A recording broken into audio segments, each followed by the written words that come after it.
Scott Goodstein. En el año 2008 tuvo como misión brindar las herramientas digitales necesarias a Barack Obama para que por medio de las redes sociales pudieran organizar legiones de votantes a favor del cambio. En 2016 hizo lo mismo con Bernie Sanders, quien de acuerdo a todas las encuestas pese a su edad, era el candidato favorito de los millennials estadounidenses. Él es Scott Goodstein, CEO de Revolution Messaging, y que comparte contigo su experiencia aquí, en Campaign Tech Puebla.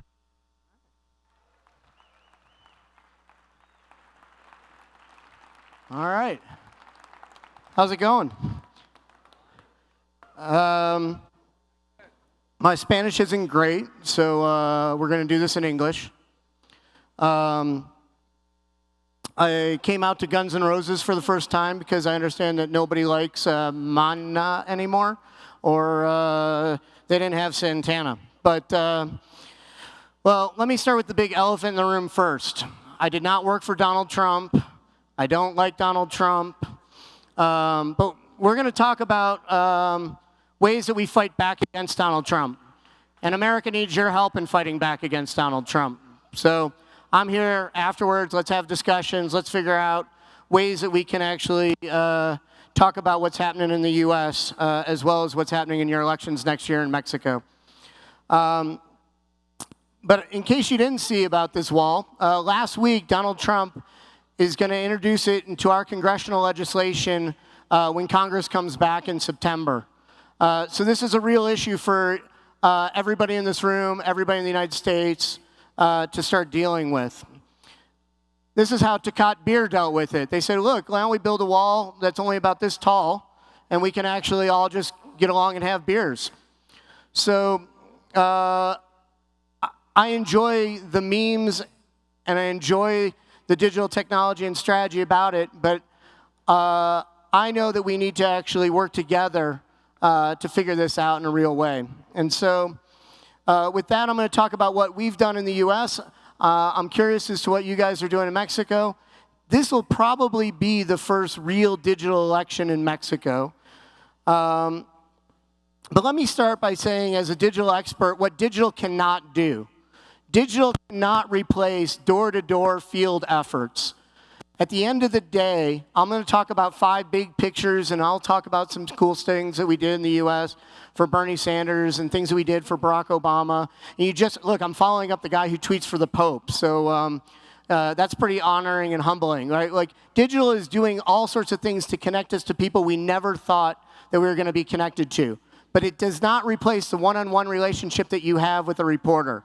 It does not replace the one-on-one relationship that you've built over 20 or 30 years with a community. What digital does do is helps you cut time, people, and effort and money in half, right? Bernie Sanders used digital because we were not the established candidate. We were not going to have all of the establishment behind us, the labor unions, the women's rights groups, the environmental groups. They were all going to endorse Hillary Clinton. The same was true with Barack Obama's campaign back in 2007. Things like MySpace were actually really effective because young people were on MySpace and we were able to actually communicate. By the way, how many people in here even remember MySpace? All right, a couple. All right. The millennials, explain it to the millennial next to you. So what we did on Obama's campaign was we thought about how can digital help us with time, people, and money. And if it's an effective tool, then great. If Facebook, MySpace, Twitter, doesn't matter. Twitter was at its infancy. We used to break Twitter every time that we tweeted on behalf of Barack Obama. Literally couldn't handle the volume back then. But what we were able to do was we were able to communicate a message about Barack Obama's going to a live event, and the TV doesn't want to show the live event. We could actually put a camera up and a live feed through Twitter, right? Now it's evolved so much more that we're going to talk about. But quick statistics, 87 million of Mexicans. Look at how many young Mexicans are going to be in this next election. This next election is the digital election. Millennials are going to make up 77%, right? This is an enormous opportunity. So old-timey media consultants that are in the room, think about what digital can do.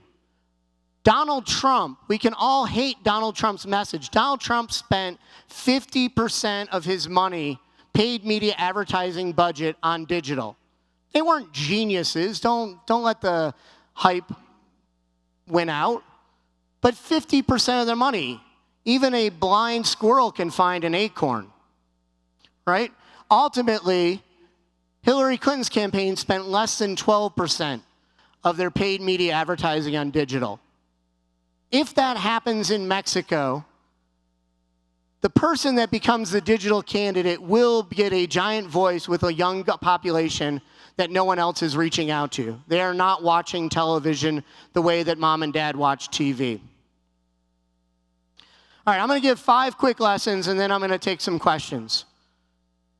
First and foremost, with a young audience, everything is mobile. If you think about it, how many people in here have a flip phone? How many people in here do not have a smartphone? Raise your hand. You're all embarrassed. There's 1 or 2 of you in here that don't have a smartphone, right?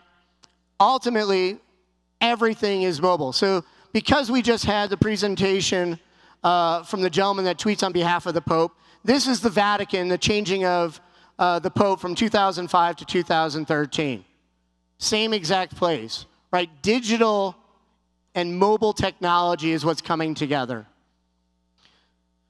Online to offline. So I only care about mobile technology if it's actually bringing people to a rally. And if you think about it, if Bernie Sanders, we basically tied Iowa. By the way, I apologize that you all had to watch 2 years of a Democratic primary internationally.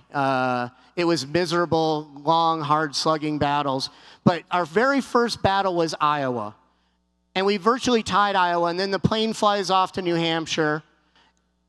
And we don't have the ability to send an email out. If you send an email out at 11 o'clock at night and say, hey, we need you to rally at 5 a.m. in the morning when the plane lands and Bernie Sanders gets off the plane, it doesn't make sense. You're going to open up that email at 8 o'clock in the morning on your way to work. We sent a text message saying, look, the plane's landing, we're excited, we virtually tied in Iowa, and this is what happened, right?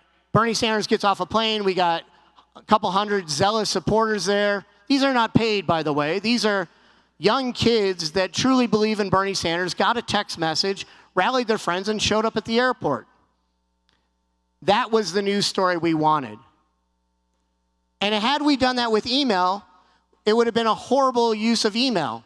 People would have been mad at us that they didn't read the email at 11 o'clock at night.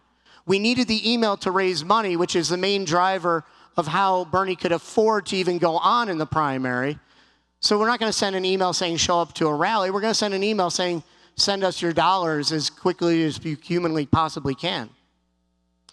Speaking of which, 42% of all contributions came from mobile phones. 50% of all of our internet traffic came from mobile phones. Fast forward to Mexico next year, it will probably be 60 or 70% of all of your internet traffic. And if you're talking about millennial traffic, it will be even higher. This is what a digital mobile-first campaign looks like. Although my slide seems pixelated, I apologize. Everything was mobile. Email was mobile. Internet was mobile. Our online store to sell Bernie Sanders t-shirts was mobile. Wow, that really is stretched. Point 2, engage with your audience. People forget that social media means social. Anybody familiar with these famous items from, I miss him, Barack Obama? The digital media team did not do either of these images, right? Shepard Fairey did an image of one that said hope, and we had 2 choices. We could either bring him into the campaign, or we could put our heads in the sand like a dodo bird, or an ostrich, or whatever puts their head in the sand, and ignore what was happening on the internet and in real life. Or we could say, look, we're not the best, smartest, brightest political consultants. Come on into the campaign. Bring into the campaign. Yes, We Can from Will.i.am was a song from a losing primary. It was a losing New Hampshire primary. I can tell you as a staffer for about 20 years of Democratic political campaigns, you never go to your boss and say, wow, we just lost that primary, we should turn it into a hit song. Right? Will.i.am did that on his own. So the campaign had a choice. So we put it up on the website and said, what can you do? And kids painted cupcakes, and a bunch of people brought us in great art, and some people brought us in bad art, and some people made different things with their hands. We never paid for photography after that moment, because photographers volunteered and said, look, I'm a photographer in Cleveland, Ohio. You're doing a rally in Cleveland, Ohio. I'm honored to use my craft to help the campaign. Fast forward to Feel the Burn. Stupid phrase. I know, I did Bernie Sanders. Trust me. Bernie didn't even like Feel the Burn. Most people don't even know what Feel the Burn means, right? It caught on. And if it catches on, we have two choices. We can ignore it, or we can bring them into the campaign. So the moment behind me is Stephen Colbert actually was handing them a Feel the Burn mug, saying, look, we are embracing anybody that's on the internet that wants to be with us. We're excited about them. We didn't patronize them. We didn't say feel the burn on our policy for lowering blah, blah, blah. We didn't say feel the burn in a fun or jovial way. We said, look, it's Feel the Burn. We're going to put it on some T-shirts. We're going to bring it into the campaign. We're recognizing that there is a grassroots base out there that is using a hashtag. We're excited about it. Come on in. The other piece of this that I see internationally people not doing is showing people that they matter. Imagine the woman in Utah, middle of nowhere United States, not a Democratic bastion, that gives $25, $27, $30 of their hard-earned money to the campaign. They need to feel part of the campaign. You are part of something bigger. The young kid that is not like his older brother or his mom and dad needs to feel a part of the community. They need to understand that this is about something bigger than themselves. That's what we're trying to do with the internet. We're trying to engage people and show them that they are not alone, that there is growth and momentum. And if you think of a 2-year presidential cycle, how many people are going to give $27 over and over and over again when they're also worried about mom and dad, taking care of their kids, doing other things with their money, than going and giving another $27 to Bernie Sanders? Debate with Bernie. This was during a Republican debate. And if you think about it, the Republicans went first. Bernie sat down and said, hey, I'm going to engage with you. We're going to show a picture of our candidate sitting down and doing debate with Bernie. Debate with Bernie, how do you know it was really him and not me? He literally said, I'm tired of all these Republicans. They're talking nonsense. I'm going to bed. Right? He literally got up and walked out and was disgusted with the Republican Party debate. I couldn't do that. I can't tweet out, I'm tired of the Republican Party debate, I'm going to bed. Our staff couldn't do that.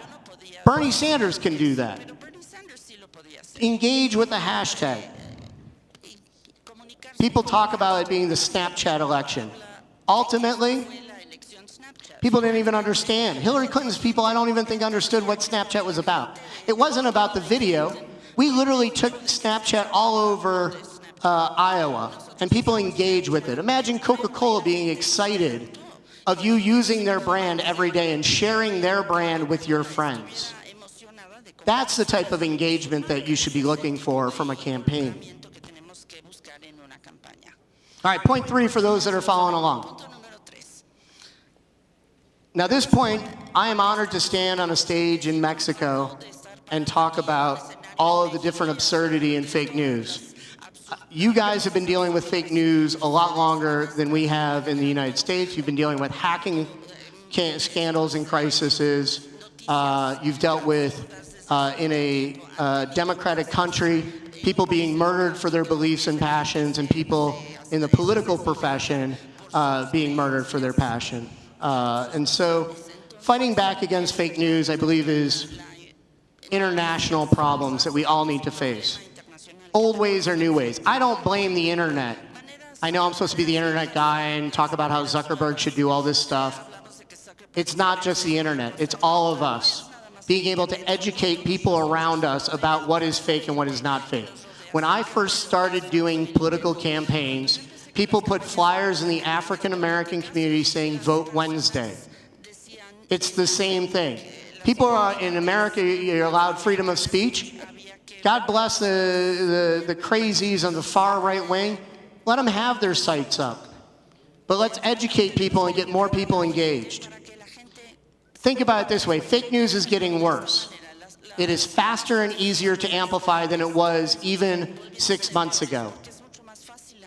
We cannot accept bad journalism either, and technology is changing rapidly.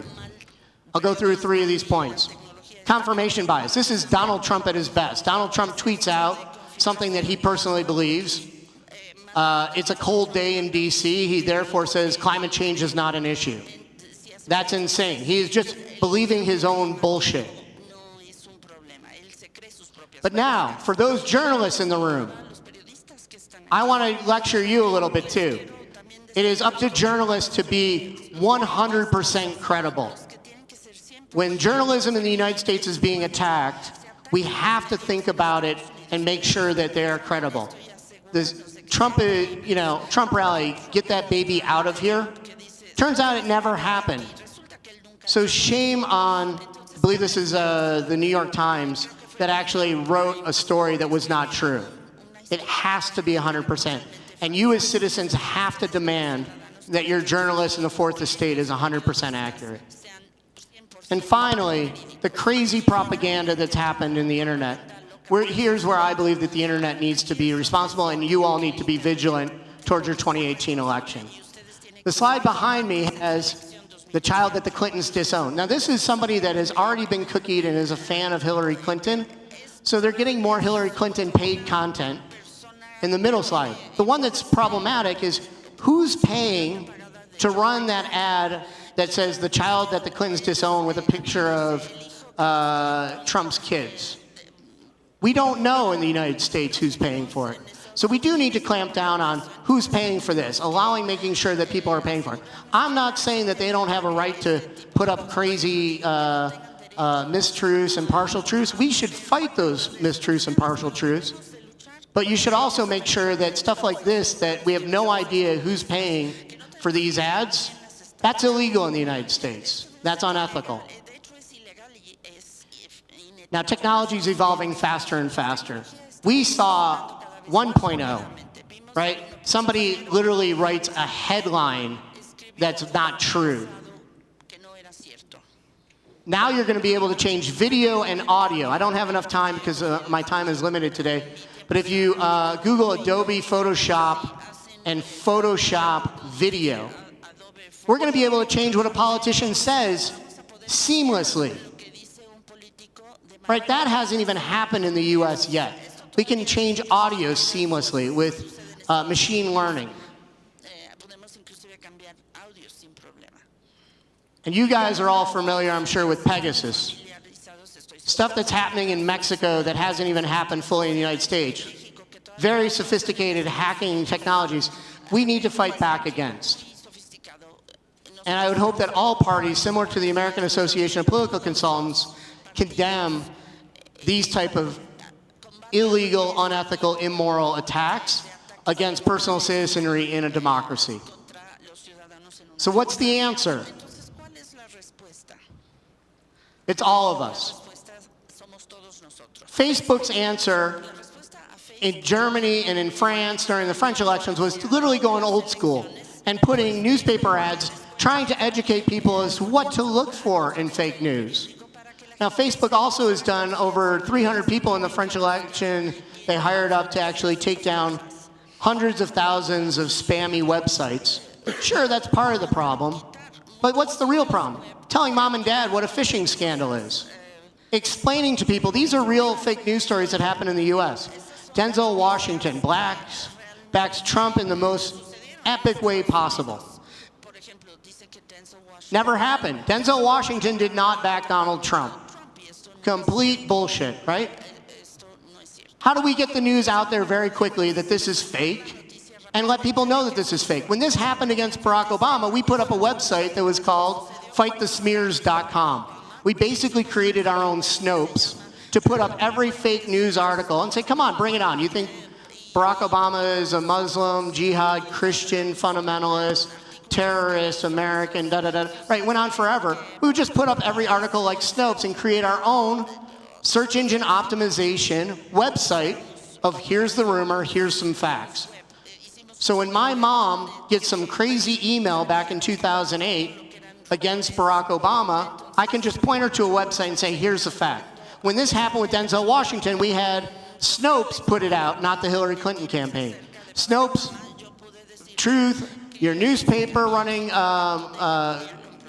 whether things are true or not, truth meters, things like this. And the other one, this catches my mom and dad all the time. ABC News, Obama signs executive order banning the Pledge of Allegiance in schools. Never happened. The website URL you can't really read is abcnews.com.co.something else. Right, it's a horrible URL. It's not ABC News. They just ripped off the logo. Again, this is 1.0. Imagine when my mom or dad saw video or audio that has been changed. Right? If they're believing simple print, we have to be more vigilant in educating people against don't click on a link that comes to your cell phone from a nefarious number that you have no recognizing of. Don't believe, mom and dad, everything that you read on Facebook because it's on Facebook. Right? That's on us. And I would say use a sense of humor, because laughing at the absurdity really bothers the enemy. Putin won't let you do memes against Putin anymore. Putin literally outlawed memes against Putin. It sounds like it got under his skin. That's all I'm saying. And finally, show real emotion. I'll just let it soak in. I get it. I came down to Mexico and I put a picture of Donald Trump up on the stage behind me. I wrote an article shortly after the election that basically is, don't hate the game, hate the player. For those hip-hop people in here, they'll translate for the millennials. Don't hate Donald Trump for tweeting at 3 a.m. Hate the Democrats for not tweeting at 3 a.m. Tweeting at 3 a.m. turned out to be a really smart tactic. He changed the entire news cycle. He changed drive time radio for every commuter on their way to work. Super smart. Brilliant. Why were Democrats not doing the same? Did anybody believe what Hillary Clinton was tweeting was actually Hillary Clinton tweeting it? Why were Democrats not engaging with Black Lives Matter hashtag? Donald Trump was engaging with Make America Great Again hashtag. Bernie Sanders was creating hashtags around debate with Bernie. What about the Dreamer community? Why was Hillary Clinton not talking directly to the Dreamer community? Are your politicians that you work for talking and engaging in communities directly? You can. Donald Trump created his own community.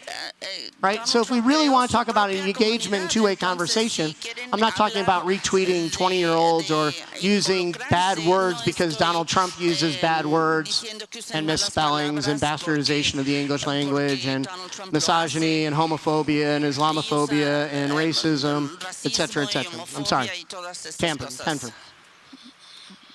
But this is what Democrats have done. This is what conservatives have done. Mitt Romney needed 22 approvals for every single tweet that went out. How boring is that? Imagine if the Democrat, and I won't mention a Democrat that probably did something similar to this, trying to be nice. Right? It's not rapid response if it takes 22 approvals. It's not engaging in a community in a time of crisis. You're not showing emotion if you drive something through 22 different approvals. Right? That's the problem. Email, sure, if you're going to take a week to write an email, maybe you got 22 approvals. Also, I still think horrible. Anybody that out there, mom or dad's age that just heard that, I did not say 22 approvals is okay for email. No dije que All right. 22 aprobaciones estuviera bien para correo But email, electrónico, right, it may pero take el correo longer. It's got to be a electrónico candidate's tarda un words. But like, poquito I'm talking más. about a tweet. Pero yo estoy hablando de un 160 tweet. characters took 22 160 approvals. caracteres That's a problem. necesitaba 22 aprobaciones. Eso es un All right, my verdadero last point. problema. Mi último Thank you for punto. inviting me down here to get some of this Gracias off my por chest. It's invitarme para cathartic que and pudiera enlightening. yo hablar con ustedes. Ha sido una catarsis para mí. Whoop. Are you letting people tell your story? And what do I mean by that? I'll talk about it in New Jersey style. The politician in New Jersey that wins is the person that defines their opponent. Schoolyard style. If you are not throwing back a punch on the playground, you are probably going to get beat up and go home with a bloody nose. Right? Are you defending yourself on the internet? Are you engaging in what's happening about your name and your brand on Twitter? Are you looking at Instagram? Do you know what Snapchat is? How many people are using Snapchat in your area? If you are not telling your story, somebody else is just taking it and stealing it. And if you think about it, I've literally stood on stage and listened to people brag about that they were Bernie Sanders' digital director, or they were Bernie Sanders, and that's great. And I get that victory should, yields 1,000 flowers or whatever the phrase is. I don't care on that, but it's reality. It's human nature that people will literally just take your story. I know a politician that introduced a piece of legislation on Tuesday. By Thursday, 6 other politicians were taking credit for introducing this revolutionary piece of legislation that's going to change America, because he was not out there. He did not tell his story loud and in public. I get good ideas can be mimicked, but if you are standing and fighting and only one politician is winning, somebody else is taking and eating your story for lunch, that is a problem.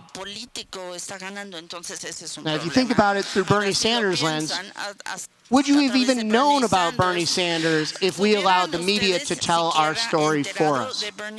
We got no news. We were 3% in the polls when we started.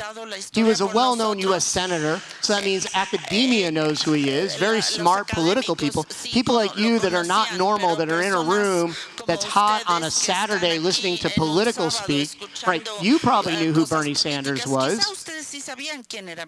But the rest of America would have no way of knowing who Bernie Sanders was because he was not on television in any way, shape, or form. So let's start back where it started. May 2nd, New Hampshire. Literally put out chairs that are not as nice as the chairs that you were sitting in, and have a few people at a meeting in New Hampshire. May 27th, New Hampshire, with a little bit more organized, a little bit more momentum. We're using the internet. There's some digital buzz. We've done some online ads. Things are excited. This is now in a church in New Hampshire. Things are picking up. People know who Bernie is, maybe because he's a senator from next door. Maybe he's not so crazy. Maybe he's actually putting out some interesting conversations. August. From May to August, there was not a single dime spent on paid TV advertising. There was not a single dime spent on radio advertising. A lot of hard work, internet advertising, Facebook, my colleagues sending out emails and squeezing every ounce out of email. We kept moving amphitheaters to bigger and bigger venues. Normally on Facebook, we go, Facebook will half it. If there's a Facebook event and 10,000 people sign up at the event, only 5,000 people show up. By this period, if we had a 10,000 person Facebook event, 20,000 people were going to show up because people were curious about what was happening. There was something that was energetic, and that was happening through the internet. And being involved in that and turning that into something and not missing opportunities is what I'm hoping to come here today to inspire you to do. There will never be another year that media claims 4 years out that the Democratic candidate or the Republican candidate is going to be X, right? Because now you have the ability on both sides, Democrat and Republican, for in the U.S. you to get your message out through the internet through very cheap and very powerful tools, and to raise money without oligarchs and billionaires putting money into the campaign. So hopefully that inspires you here, because it's all about the authenticity in the message and taking advantage of those moments. So for your homework, I want you to remember, everything is mobile. That is true in Mexico as well as it's true in the United States. I want you to engage with your audience. Really dig deep and think about your audience. Make sure that you're doing the two-way communication, making sure you're digging into Twitter and hashtags. I want you to fight the absurdity. No, I don't want you to fight the absurdity. I need you to fight the absurdity. The world needs us to remember that politics is an honest industry and good people are running for office, whether they're left or right or center or whatever. But we can't keep doing these attacks and smears. Use the internet to show real emotion that you can't always show in TV, radio, or print advertising. And to my print advertising consultants out there, I get it. Direct mail was cool. It's fun. It should be in a history museum. No, I'm kidding. Look, the internet has the power to show emotion. Watching a video and engaging in a video for 30 seconds or 10 minutes. Bernie's video on income inequality was a 8-minute video that got 10 million views. And everybody said, well, just make a 30-second video. Imagine if I'd only made a 30-second video. You would have lost all of that engagement. So all of that excitement and stickiness, and the reason that Bernie is known by so many people is because they're watching 10-minute videos on boring subjects like income inequality. So with the right message and the right messenger, you can show real emotion in a positive way. It doesn't have to be Donald Trump. It doesn't have to be guttural, racist, homophobic, heart-wrenching. But it also doesn't have to be the type of 22 approval processes that has no emotion, that is very much Saturday Night Live. If you don't like this version of the candidate, you're going to get another version next week. And finally, be proactive. Make sure that you are engaging in rapid response and moving content quickly, not waiting 2 weeks, not waiting for 100 approval processes, fighting back when you see somebody do something silly and stupid, making sure that your candidate is out there getting their message out in a real way and not waiting until somebody takes their message for you. You guys are going to face, what, 3-way, 5-way, 6-way primaries next year? In the major parties, and you're going to have a bunch of independent parties. Make sure that somebody doesn't rip off your message and turn it into their message. So with that, I'd like to make sure that you guys also know that we need to make sure that we're joining the resistance together. We're taking these lessons.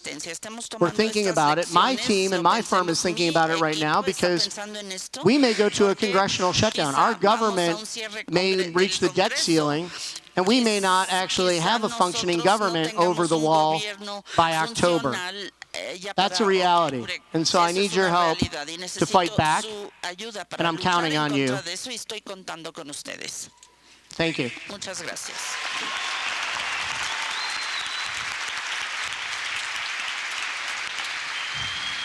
Okay, so I didn't travel all the way down here to not take questions and just ramble. I do really want this to be interactive, so we've got like literally some real time to do some interactive conversation and take some questions. I can't see if there's a question, so. Preguntas y respuestas para quien tenga alguna pregunta que quiera hacerle. And I'm not going to understand the question either, so.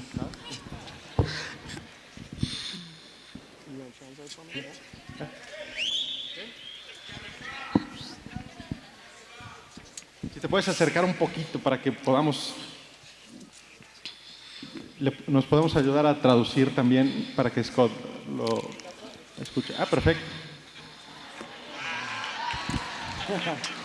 You were talking about empowering the politicians to send a message to the people. How will you empower the people, the citizens, the real citizens like us, the young, to talk to the politicians? Because you were talking about hearing a message. How can we deliver the message back? Well, It's a good question, but I don't think that you don't have an engaged audience of people wanting to ask questions of their politicians. I think the problem is you have politicians that create a kids' table. Young people, millennials that are going to make up this next election, should not be sitting like at Christmas time or the holidays, literally in the other room at the kids' table. The politicians in the United States that have done that have failed miserably. Hillary Clinton did that in 2008. She literally had an entire campaign website, and then she had the youth website. Look at those young kids. We also watched in the United States Hillary Clinton tweet out emojis. She literally said, tell me about your student loans in 3 emojis or less. Something silly. That's patronizing. There's no doubt why young people don't get involved with a politician if they don't feel like they're being taken seriously.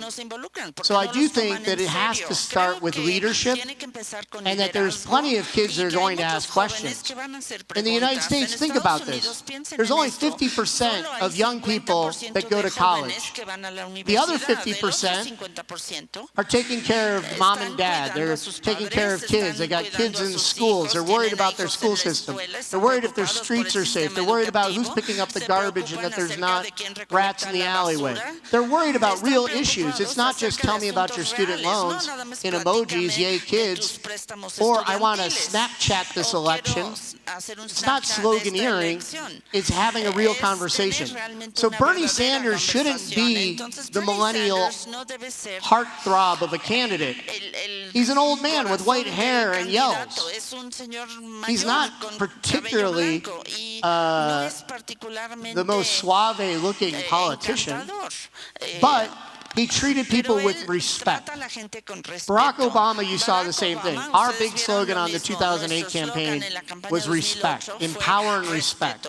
And that's not something that just happens daily. If people are sitting down and asking real questions, and they're hearing real answers back from the politicians, then they're going to go to their friends through social media and say, oh my God, I called my member of Congress and they said, what are you doing Thursday night? Why don't I come over and explain to you how this debt ceiling stuff works? Right, that's a real answer. Get all your friends together. Look, I'm going to come do it. There's a politician in the United States named Chris Murphy. He's a U.S. Senator from Connecticut. He literally just walked every single neighborhood. He did 100 miles around Connecticut over a weekend and talked to anybody. Somebody at the grocery store, somebody at the gas station. That's showing leadership of real engagement. I'm coming to you, I'm meeting you part way, because the system in the U.S., I'm sure Mexico as well, is broken. Politicians aren't listening to average voters. They're not listening to people outside the money to lead. They're not listening to people outside of $1,000 cocktail parties. But now, all of a sudden, you asked me a question on Twitter and I gave you a serious answer. What are you immediately going to do? You're immediately going to tell 10 of your friends, holy shit, I literally asked a politician a question and he actually gave me a real answer back. So that's why I think it really needs to start with the leadership. The politicians need to be the adults.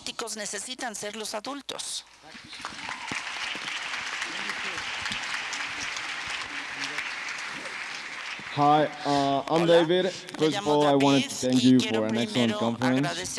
And then I would like to ask you, like, how did you manage to break this model of a racist country like the United States for Obama to be the first follow president of the United States?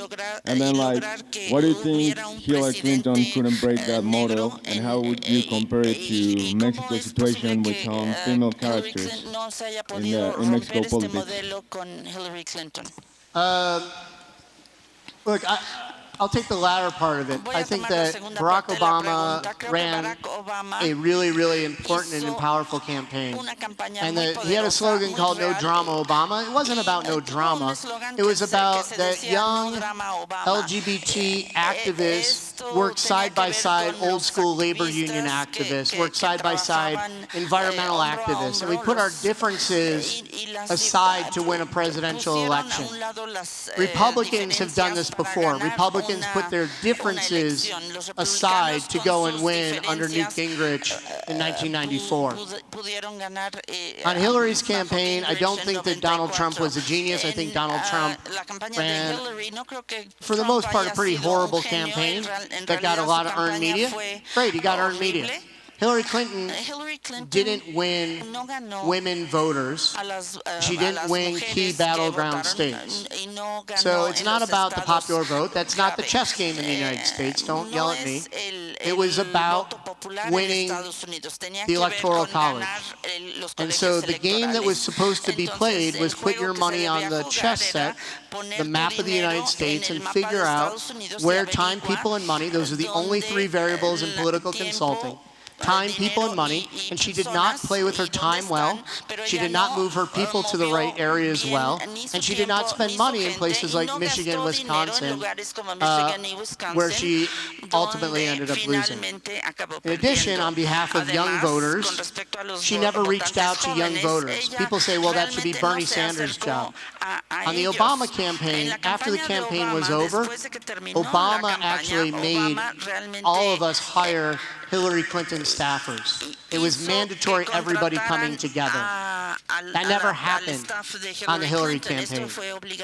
They never reached out to Bernie people and said, come on in. We really need, we got to make this happen.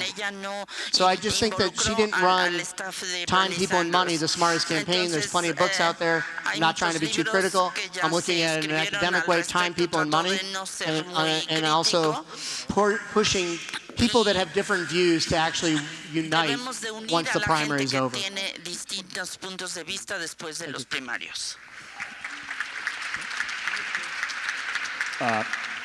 Hi. First, I kinda support Trump. So this is a question because I support Bernie first. I agree with him. Estoy de acuerdo con Bernie. Kinda attracted Pero approach to the me media, sentí to the young. atraído por su enfoque hacia los medios, pero My question is, mi pregunta es, how do you deal with ¿cómo manejas knowing that el all your effort, all your saber work was done since the beginning? tu Hillary was trabajo imposed to the estaba American people perdido desde el as the principio? candidate. She wasn't elected. WikiLeaks proved that. I supported Trump after knowing that. Yo apoyé a Trump después de Trump saber is esto. honest with his word. Es honesto en su mundo. No. What he says, he does. Lo que él dice es So, lo que hace. It's extreme opposition, but okay. Es How do you deal with de that? extrema I'm oposición, unemployed right now, pero so I can have to deal with reject a lot. So I get what you're saying. sí And, entiendo you lo que know, estás ultimately, diciendo. Finalmente, to me, para mí, what you saw, and you saw this with George Bush too. I ran a bunch of campaigns that were called Not My President. I ran Rock Against Bush. Rocking against something is not the same as being excited for something. Right? It didn't work with the Bush second campaign. All the Democrats thought that, oh my God, we've got this won. And I remember running all of these efforts, and Pearl Jam, and Foo Fighters, and Green Day, and you name it. Literally every cultural icon was anti-George Bush on the second run. Pro-John Kerry, the most boring candidate in U.S. history. Right? And we ran the Hold Your Nose and Vote for John Kerry campaign. Right? John Kerry is a boring human being, but I still want you to go out and vote for him. And I'm going to tell you why George Bush is horrible. And it turns out telling people why somebody is horrible is not enough. If that was enough, Hillary Clinton would have won in a landslide. Right? The Democratic Party has to figure this out. You, for your elections next year, have to figure this out. Don't just be against a bunch of stuff. You have to be for something. Now, Bernie, one of the critiques that I would have for Bernie's campaign was the same thing. He showed what was wrong with the system, but we also probably need to show a little bit more of empowering of what are we doing to imagine a brighter future. Barack Obama was a good mix of what was wrong with the system and truly believing that there is a better tomorrow in America. Right? And so that was sort of the perfect equation. I don't think that John Kerry was that equation, and I don't think George Bush is that equation. And to get political in Mexico, I think that your president meeting with Donald Trump is weird and probably offensive to a lot of people. Sorry, I had to throw that in. Come on. Eso estuvo muy raro. Perdón, lo tuve que decir. Hi, every time I come to these kind of events, I get the feeling of feeling motivated. I have to do something. I have to go out and do something. And yes, we have several examples: the U.S. election, the Brexit. Young people are doing things, but what is missing? Why Brexit happened? Why the U.S. happened?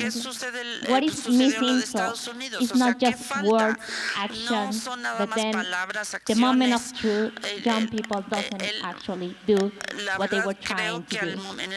Well, in the U.S., if nobody spent money in the African American community, there would be ministers that would be up in arms at the Democratic Party of how come you didn't spend any money getting out the vote in the African American community. In the Latino community, it's very fragmented in the U.S., in the Salvadoran community, in the Puerto Rican community, in the Mexican American community, in the Dreamer specific community. People would be up in arms. There are organizations like National Council of La Raza, Presente. There are organizations that represent large amounts of Latino community. There's church leaders, right? There's an organization of people that will stand up and yell at the Democratic Party and say, what are we doing for get out the vote? Who stands up for the millennials? Who stands up for young people? Right? So there was not enough money in my mind spent on digital or spent talking to millennials, and there was a lot of blame going around afterwards of, well, you know, the millennials just aren't voting at the millennials that turned out did vote and gave Hillary Clinton the highest margin. And go back and look at the exit polls. It's amazing. But the millennials were not talked to. There was not 50% money being spent on Trump's side on digital, 12% being spent on Hillary's side. That's a problem. The positive to it is when these things happen, the energy and excitement that's happening right now of fighting back. I created an organization with a woman named Laura Mosier called Daily Action. We got 300,000 people joining our text message list to fight back every single day. There's a group called Indivisible. There's groups called Swing Left. There's groups called flippable, right? There is energy and excitement in people doing it. In the U.S. already, there's energy and excitement in the expat community of Mexicans that are talking about your 2018 presidential race already. So I think that when these things happen, the energy and excitement sometimes happens afterwards. In Brexit, people search what is Brexit the day after. I didn't run that campaign, don't blame me. Right, but the pendulum swings. And so now, if you're coming to a conference like this and you say, what am I going to do? Put something together. Put 3 people in a room. Put a website up. We literally, me and my business partner and my business partner's wife, put a website up called dailyaction.org. Dailyaction.org.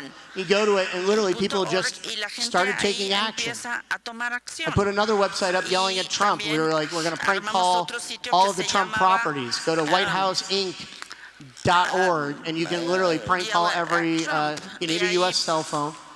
You can prank call every one of Donald Trump's properties. Thank you. Don't give up. Go do something. Hi, first of all, I'm sorry for my bad English and pronunciation. I'm sorry for my bad Spanish. So I learned in Netflix. So I went to Cleveland Public School. I want to learn something of you, something nice. What is the key factor in Trump tactics of digital strategy? Tactics, not strategy. What is the key factor of his tactics? I think what he did better than anybody else is that he believed in flooding the zone. He flooded the market with all types of ads. He experimented. He let his digital team go and do some stuff. I don't think they tested as much as they say they tested. I think that ultimately, if you're going to spend 50% of your money on digital, that something is going to work in saturation. I don't know how much Russia helped. Nobody will know that until an investigation is done. But I do know that tweeting your emotions in a real, authentic voice works. Nobody thinks in the U.S. that it's not Donald Trump at 6 o'clock in the morning when he gets up to get a cup of coffee, that he's tweeting out some crazy stuff. And ultimately, you feel emotionally connected to him. Does anybody in here know who the #1 most followed person was on Twitter after Barack Obama in 2008? Any guesses who was the #1 most followed person on Twitter? Yeah. Snoop Dogg. Snoop Dogg. That's right, Snoop Dogg. Right? Twitter is used to connect with people that you like and are interested in a two-way connection. Trump used it to connect emotionally with really racist, really obnoxious, really right-wing, horrible human beings, but he used it in an emotionally compelling way. So that's my take on it. Okay. Muchas gracias a todos, de verdad. Gracias por estar en Camp and Tech, gracias. Gracias a todos. Nos vemos en la próxima edición de Camp and Tech MX. Tenemos unas playeras para ustedes, quien quiera. Los podemos ver al rato en el barecito para todos los que tengan su... No, playeras ahora mismo, por aquí tenemos algunas.